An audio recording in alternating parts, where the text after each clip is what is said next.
Welcome to money nine. 2002 సంవత్సరం stock మార్కెట్లను new హైస్ని చూసాయి. మరోవైపు ప్రపంచవ్యాప్తంగా రెసిషన్ భయాలు చూసాయి. ఇంకోవైపు కోవిడ్ మళ్ళీ వస్తుందా అని చెప్పి గత వారం రోజుల నుండి మనకి న్యూస్ వస్తున్న తరుణంలో మిక్స్డ్గా అంటే మిశ్రమంగా ఈ సంవత్సరం ముగియనుంది అనేది మాత్రం చాలా స్పష్టంగా కనిపిస్తుంది.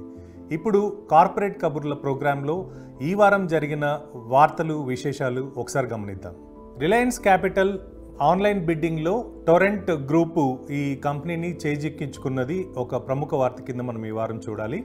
8,640 కోట్ల బిడ్డింగ్తో ఆన్లైన్ బిడ్డింగ్తో టొరెంట్ గ్రూప్ ఈ రిలయన్స్ క్యాపిటల్ని అక్వైర్ చేయడానికి ముందుకు వచ్చినట్టుగా మనకు కనిపిస్తుంది. దీంతోపాటు సెకండ్ ప్లేస్లో హిందూజా గ్రూప్ ఆల్మోస్ట్ 8,150 కోట్లు, అదేవిధంగా ఓక్ ట్రీ ఇలాంటి సంస్థలన్నీ కూడా తర్వాత రేస్లో ఉన్నట్టుగా మనకు కనిపిస్తుంది. ఎప్పుడైతే మనకి డిసెంబర్ 20వ తారీఖున ఫైనల్ కాల్ మనకి చేయాలని అనుకున్నారో అప్పుడు పిరామల్ గ్రూప్తో కలిపి మనకి కాస్మియా ఫినాన్షియల్ ఈ రెండు సంస్థలు సంయుక్తంగా బిడ్ చేస్తున్న వాళ్ళు 6,500 కోట్లకి బిడ్డింగ్ పెట్టి ఎవరైతే లెండర్స్ ఉన్నారో వాళ్ళకి ఇన్ఫర్మేషన్ అది ప్రాపర్ ప్రాసెస్తో చేయకుండా బిడ్డింగ్ ప్రైస్ పెంచారు అని చెప్పి ఒక అభియోగాన్ని కూడా మోపడం మనం గమనించాం. కానీ ఎట్టకేలకు 8,640 కోట్లకి టొరెంట్ గ్రూప్ టోటల్గా రిలయన్స్ క్యాపిటల్ లిమిటెడ్ని అక్వైర్ చేయబోతుంది అనేది మాత్రం ఈ వారం ఒక న్యూస్ కింద మనం చూడాలి. జర్మనీ బ్రాండ్ మెట్రో హోల్సేల్ ఈ మధ్యకాలంలో బాగా విస్తరించి చాలా నగరాల్లో అంటే ఎస్పెషలీ మనకి మెట్రో నగరాల్లో మనకి బిజినెస్ చేస్తున్న మెట్రో హోల్సేల్ జర్మనీ సంస్థ ఎట్టకేలకు రిలయన్స్ చేతిలోకి రానుంది. రిలయన్స్ 2,850 కోట్లకి ఈ కంపెనీని హస్తగతం చేసుకుంటున్నట్టుగా మనకి ఈ వారం ఒక వార్త వచ్చింది. ఇది ఆల్మోస్ట్ మార్చ్ 2023 కల్లా ఈ ప్రక్రియ పూర్తిగా కంప్లీట్ అయ్యే ఛాన్సెస్ ఉన్నట్టుగా కూడా మనకి వార్త ఇవ్వడం జరిగింది. ఇప్పటికే ఢిల్లీ, ముంబై, బెంగళూరు, హైదరాబాద్, కోల్కతా ఇలా ఎక్కువ ప్లేసెస్లో మనకి మెట్రో హోల్సేల్ వ్యాపార లావాదేవీలు కొనసాగిస్తుంది. సో దీన్ని బేస్ చేసుకొని రిలయన్స్ కూడా దీనికి బిడ్ చేయడం, లోకల్గా ఉన్న కంపెనీకే ఇవ్వాలని చెప్పి జర్మనీ కంపెనీ ట్రై చేయడం, అంటే క్యారిఫర్ లాంటి విదేశీ సంస్థలు ట్రై చేసినప్పటికీ కూడా వాళ్ళకి ఇవ్వకుండా రిలయన్స్కి ఇవ్వడం వెనుక కనుక మనం ఇది చూస్తే లోకల్గా ఉన్న వాళ్ళు మాత్రమే ఈ బిజినెస్ని హోల్సేల్ బిజినెస్ని రన్ చేయగలరని మెట్రో కూడా నమ్మినట్టుగా కనిపిస్తుంది. సో ఈ వార్త రాగానే మనకి రిలయన్స్ షేర్లు కూడా 0.5% పెరిగి 2,604 దగ్గర మనకి క్లోజ్ అవ్వడం జరిగింది. సో ఈ రిలయన్స్ రీటైల్ వెంచర్స్ 21 డిసెంబర్లో మరో వార్త కూడా మనం ఒక చూడొచ్చు ఈ కంపెనీ మీద. రిలయన్స్ రీటైల్ వెంచర్స్ 2% స్టేక్ జెస్డైల్లో దాదాపు 101 కోట్ల రూపాయలకి స్టాక్ అమ్మడం జరిగింది. ఇది షేర్ హోల్డింగ్ నామ్స్ ప్రకారం అత్యధికంగా ప్రమోటర్ హోల్డింగ్ ఉండే అవకాశం లేదు కాబట్టి దానివల్ల ఈ స్టాక్ నమ్మినట్టుగా కూడా వాళ్ళు ఒక కార్పొరేట్ అనౌన్స్మెంట్ ఇవ్వడం జరిగింది. దీంతో దాదాపు 600 రూపాయల దగ్గర జెస్డైల్ షేర్లు వీళ్ళు అమ్మడం, దీని ద్వారా దాదాపు 101.16 కోట్ల రూపాయలని రేజ్ చేయడం కూడా మనం రిలయన్స్ రీటైల్ వెంచర్స్లో ఈ వారం ఒక వార్త కింద చూడొచ్చు. ఈ మధ్యకాలంలో ఆయుర్వేద ప్రోడక్ట్స్ అన్న ఎక్కువగా మూమెంట్ ఉన్న టైంలో డాబర్ కూడా మనకి మేజర్గా షేర్ వాల్యూ ఇవన్నీ కూడా పెంచుకున్న పరిస్థితి కనిపించింది గత 2-3 ఏళ్లలో. కానీ ఇలాంటి సమయంలో దీనికి కాస్త బ్రేక్ వేస్తూ బర్మన్ ఫ్యామిలీ ఎవరైతే ప్రమోటర్స్ ఉన్నారో వీళ్ళు దాదాపు 1% షేరు డిసెంబర్ 20వ తారీఖున మార్కెట్లో అమ్మడం జరిగింది. దీనివల్ల వాళ్ళకి దాదాపు 1,000 కోట్ల రూపాయలు ఫండ్ వచ్చినప్పటికీ కూడా ఇన్వెస్టర్లు మాత్రం ప్రమోటర్లు షేర్లు అమ్ముతున్నారని కాస్త కంగారు పడి ఈ షేర్ని అమ్మకాల దిశగా తీసుకెళ్లారు. దీనివల్ల ఈ స్టాక్ మనకి డిసెంబర్ 20వ తారీఖున 3% నెగిటివ్గా క్లోజ్ అవడం మనం గమనించవచ్చు. కేరళ బేస్డ్ నిరాపర అనే సంస్థని విప్రో చేజిక్కించుకోనుంది. ఇది ఈ వారం ఒక వార్త. ముఖ్యంగా మనకి ఇప్పటికే కన్జ్యూమర్ కేర్ అదేవిధంగా లైటింగ్ బిజినెస్లో ఉన్న విప్రో కొత్తగా ఫుడ్ బిజినెస్లో కూడా ఎంటర్ అవుతుందనేది ఈ డీల్ ద్వారా మనకు అర్థమవుతుంది. అగ్రిమెంట్ కూడా కంప్లీట్ అయింది, కాకపోతే ఎంతకైంది అనేది మాత్రం కాస్త గోప్యంగా ఉంచారు. ముఖ్యంగా మనకి విప్రో కనుక ఈ మార్కెట్లోకి ఎంటర్ అయితే అంటే దాదాపు 70,000 కోట్ల మార్కెట్ ఉన్న స్పైసెస్ మార్కెట్లోకి కనుక వస్తే డెఫినెట్గా రాబోయే రోజుల్లో డాబర్ ఇండియా, ఐటీసీ ఇలాంటి సంస్థల లిస్ట్లోకి చేరే అవకాశాలు మనకి చాలా క్లియర్గా కనిపిస్తుంది. మనకి స్పైసెస్ మార్కెట్ కూడా ఎక్కువగా పెరుగుతుంది కాబట్టి ఎస్పెషల్లీ ఇండియాలో గత 2-3 సంవత్సరాల నుండి స్పైసెస్ మార్కెట్ కూడా మంచి ప్రాఫిట్స్ చూపిస్తుంది. కాబట్టి ఈ బిజినెస్లో ఈ అక్విజిషన్ ద్వారా విప్రో కొత్త శకానికి దారి తీసే అవకాశాలు మనకు ఎక్కువ కనిపిస్తున్నాయి. ఇక మరో వార్త, లెమ్సిక్ అనే సంస్థని ఎయిర్టెల్ దాదాపు 8% స్టేక్ అక్వైర్ చేసినట్టుగా ఒక వార్త వచ్చింది. కస్టమర్ డేటా ప్లాట్ఫామ్ బిజినెస్లో ఉన్న ఈ సంస్థని, ఈ స్టార్టప్ని ఎయిర్టెల్ అక్వైర్ చేయడం ద్వారా మనకు అర్థమవుతుంది ఏంటంటే ఆల్రెడీ ఈ కంపెనీలో వాళ్ళకి ఎగ్జిస్టింగ్ క్లయింటల్ బేసు, అదేవిధంగా ఆఫీసులు కూడా మనకి బెంగళూరు, బోస్టన్, దుబాయ్, సింగపూర్ ఇలాంటి ప్లేసెస్లో ఉన్నాయి. కాబట్టి ఈ అక్విజిషన్ ద్వారా కస్టమర్ డేటా ప్లాట్ఫామ్లో మరింత అగ్రెసివ్గా ఎయిర్టెల్ వెళ్ళే ఛాన్సెస్ మనకి స్పష్టంగా కనిపిస్తున్నాయి. ఇక మనం ఆన్ ద రైడార్కి వెళ్దాం. ఆన్ ద రైడార్లో మనకి కంపెనీలు ఎలాంటి లీగల్ కాంప్లికేషన్స్ ఫేస్ చేస్తున్నాయి, ఎలాంటి ఇష్యూస్తో ఉన్నాయనేది ఒక లుక్ వేద్దాం. జెట్ ఎయిర్వేస్కి సంబంధించి 2.0 స్పెషల్ వర్షన్ కింద మళ్ళీ ఈ ఎయిర్లైన్స్ని పైకి తీసుకురావాలని చెప్పి మనకి జలాన్ కాల్రా కన్సార్షియం జేకేసీ ఏదైతే ప్రయత్నం చేస్తుందో, ఈ జేకేసీ ఇచ్చిన అసెట్స్ అంటే ముఖ్యంగా బాంద్రా కుర్లా కాంప్లెక్స్ బీకేసీలో ఉన్నది, అదేవిధంగా దుబాయ్లో ఉన్న ప్రాపర్టీని వాళ్ళు ఎవరైతే లెండర్స్కి ఇవ్వాలో వాళ్ళకి గ్యారంటీ కింద ఇస్తాము అని అంటే దాన్ని లెండర్స్ యాక్సెప్ట్ చేయని పరిస్థితి ఇప్పుడు కనిపిస్తుంది. సో దీనివల్ల ఈ డీల్ మరింత ప్రొలాంగ్ అయ్యే ఛాన్సెస్ మనకి ఎక్కువ ఉన్నాయి. అదే కాకుండా ఈ విషయంలో ఎన్సీఎల్టీ కూడా మండే అంటే రాబోయే సోమవారానికి వాళ్ళ ఆర్డర్ని రిజర్వ్ చేసినట్టుగా మనకి ఈ వారం ఒక వార్త వచ్చింది. ఇక మరో ఎయిర్లైన్ సంస్థ స్పైస్ జెట్ కూడా వార్తలోకి వచ్చింది. స్పైస్ జెట్ ఇప్పటికే 2,500 కోట్ల బకాయిలు, అంటే ఎవరి దగ్గర అయితే ఎయిర్ క్రాఫ్ట్స్ తీసుకొచ్చారో వాళ్ళకి ఆ లీజ్ అమౌంట్ని ఇప్పటివరకు 2,500 కోట్ల వరకు కూడా అప్పుగా చూపిస్తూ వస్తున్న పరిస్థితి.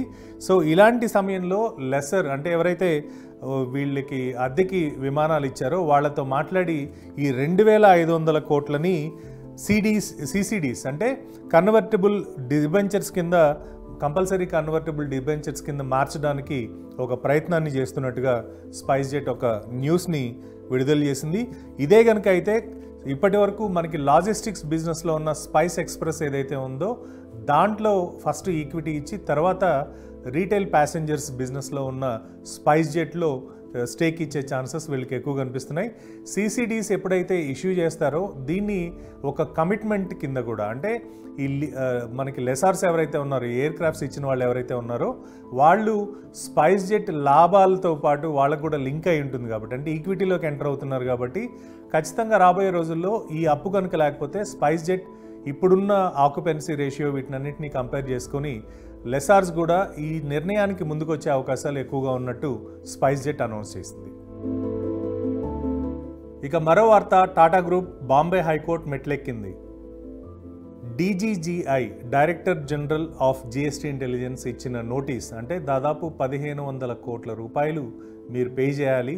2017 టాటా డొకోమోతో జరిగిన డీల్లో మీరు ఈ ట్యాక్స్ బకాయి ఉన్నారని చెప్పి నోటీస్ రావడంతో హైకోర్టు మెట్లెక్కాల్సిన పరిస్థితి మనకి టాటా గ్రూప్ కనిపిస్తుంది. ముఖ్యంగా టాటా ఈ డీల్ని 1.27 బిలియన్ల US$తో సెటిల్ చేసుకున్న పరిస్థితి మనకి 2017 సంవత్సరం మనం గమనించాం.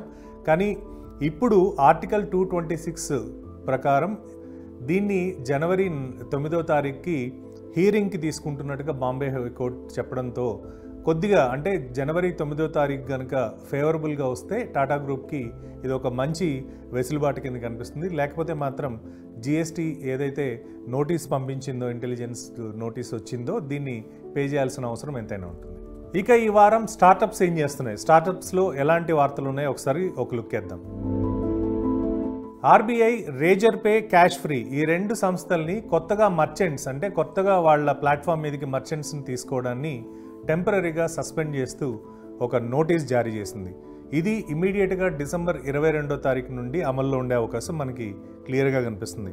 ముఖ్యంగా ఆడిట్ రిపోర్ట్స్కి సంబంధించి ఇంకా క్లారిటీ రాకపోవడం వల్ల ఈ రెండు సంస్థలు కూడా కొత్తగా కస్టమర్స్ని యాడ్ చేసే అవకాశం లేకుండా ఈ నిర్ణయాన్ని తీసుకున్నట్టుగా ఆర్బీఐ ఒక వార్తని విడుదల చేసింది. ముఖ్యంగా మనకి ఇప్పటి వరకు ఇలా అప్లై చేసి లైసెన్స్ తీసుకున్న వాళ్ళు ఉన్నప్పటికి కూడా, అంటే మనం ఈ పేమెంట్ గేట్వేస్కి సంబంధించి వాళ్ళు ఉన్నప్పటికి కూడా ఈ రెండు సంస్థలు మాత్రం కొత్తగా ఈ అగ్రిగేషన్ ప్లాట్ఫామ్ని కొత్త మర్చెంట్స్కి ఇచ్చే అవకాశం లేనట్టుగా ఒక నిర్ణయాన్ని ఆర్బీఐ తీసుకున్న పరిస్థితి కనిపిస్తుంది.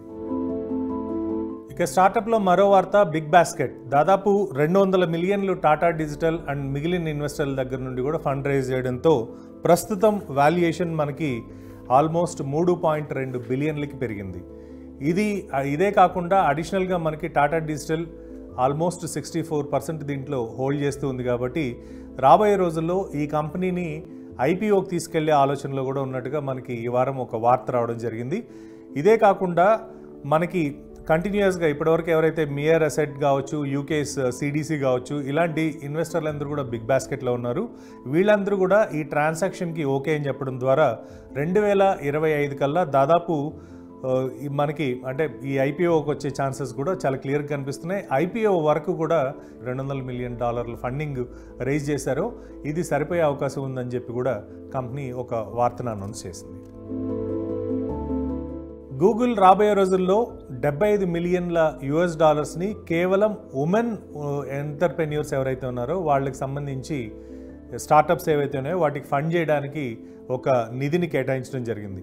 ఇప్పటికే మనకి దాదాపు 300 మిలియన్ల ఫండింగ్ ఏదైతే మనకి ఇండియా డిజిటలైజేషన్ ఫండ్ కింద ఇండియన్ స్టార్టప్స్ కోసం పెట్టారో దీనిలో $75 మిలియన్ కేవలం ఉమెన్ ఎంపవర్మెంట్కి యూటిలైజ్ చేస్తున్నట్టుగా సుందర్ పిచై అనౌన్స్ చేశారు.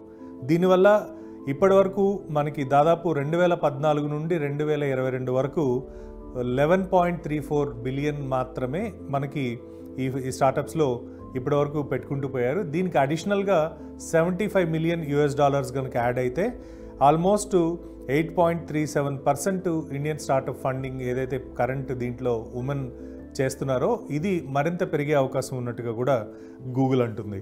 ముఖ్యంగా 2014-2022 మధ్యలో ఇది డబుల్ డిజిట్ దాటకపోవడం, అంటే ఉమెన్ ఎంపవర్మెంట్ దీని కింద ఎంటర్ప్రెన్యూర్స్ ఎవరైతే ఉన్నారో వాళ్ళు డబుల్ డిజిట్ దాటకపోవడం వల్ల గూగుల్ ఫండింగ్ కూడా ఈసారి చాలా స్పెసిఫిక్గా ఉమెన్ ఎంటర్ప్రెన్యూర్స్కి ఇస్తున్నట్టుగా మనకి సుందర్ పిచై చెప్పిన వార్త ప్రకారం అర్థమవుతుంది. సో స్టార్టప్స్లో రాబోయే రోజుల్లో ఉమెన్ ఎవరైనా చేయాలి, ఏదైనా ఒక కొత్త స్టార్టప్ తీసుకురావాలి అంటే గూగుల్ని అప్రోచ్ అవ్వచ్చు అని కూడా తను ఒక ప్రకటనని విడుదల చేశారు. ఇక ఇది ఈ వారం కంపెనీ కబుర్లు. ముఖ్యంగా కంపెనీకి సంబంధించి కానీ, అదేవిధంగా ఇన్కమ్ ట్యాక్స్కి సంబంధించి కానీ, పర్సనల్ ఫినాన్స్కి సంబంధించి కానీ ఏదైనా అంటే మనకి పర్సనల్ ఫినాన్స్ రిలేటెడ్గా చాలా వరకు ఈఎంఐస్కి సంబంధించి ఇలాంటి వార్తలన్నీ కావాలి అనుకుంటే Money9 యాప్ డౌన్లోడ్ చేసుకోండి. ఇన్ కేస్ ఆల్రెడీ డౌన్లోడ్ చేసుకుంటే ప్రతిరోజు కేవలం ఒక 10 నిమిషాలు ఆ యాప్ మీద టైం స్పెండ్ చేసి కొత్తగా ఏ వీడియోస్ అప్లోడ్ చేశారు, మనకి ఈ ఫైనాన్షియల్ లిటరసీ ఎంతవరకు ఉపయోగపడుతుందనే విషయాన్ని కనుక మీరు ఆలోచించి దీనికి అలవాటు పడితే డెఫినెట్గా Money9 యాప్ ద్వారా మీ పర్సనల్ ఫైనాన్షియల్ గోల్స్ ఏవైతే ఉన్నాయో అది అచీవ్ అవ్వడానికి, అదేవిధంగా ఫైనాన్షియల్ డిసిప్లిన్ అలవాటు చేసుకోవడానికి కూడా అవకాశం ఎక్కువ ఉంటుంది. Thank you.